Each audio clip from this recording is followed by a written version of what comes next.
structures, technology, whereby we have to include the youths because they're the ones who are having new ideas in terms of technology and exposed to the modern era. Yeah. So we would like Namibia to have very well developed structures based on these summits that we meet, and we meet people from developed countries. Right. Now, seeing that you're representing Namibia, you contributed insightfully to the following thematics such as social and human capital development. If you just take our viewers through that. All right. In terms of human development, I've also discussed on how we have to improve our schools, and we have discussed as well on how other countries support their youths.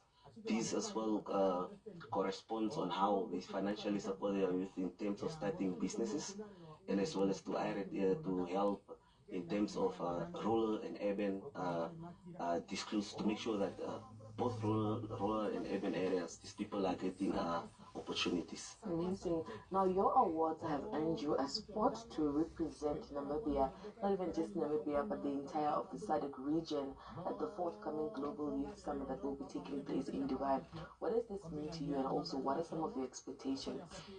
All right, I expect the ministries to give me full support on this, and for representing the SADC as a whole in Dubai.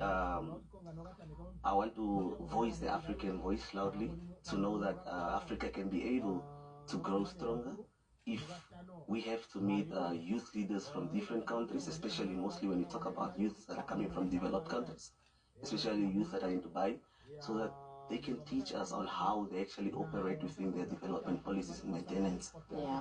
Now, you presented at the Congress, and your presentation was mostly focused on rethinking independence, political autonomy versus economic independency, navigating global influence, and cultural liberation. So why did you choose that as your topic?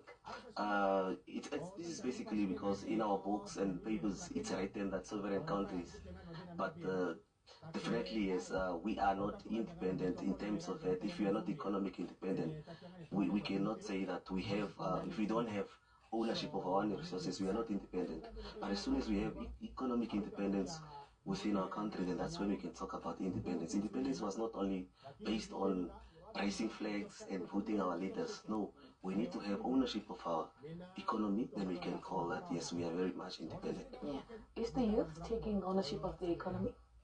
Yes, the youth has to take ownership of the economy because they are more experienced in terms of, let me say, technology, and the youth are well experienced because, in the sense, as the world is growing, in the modern era, it's the youth that we have to entrust.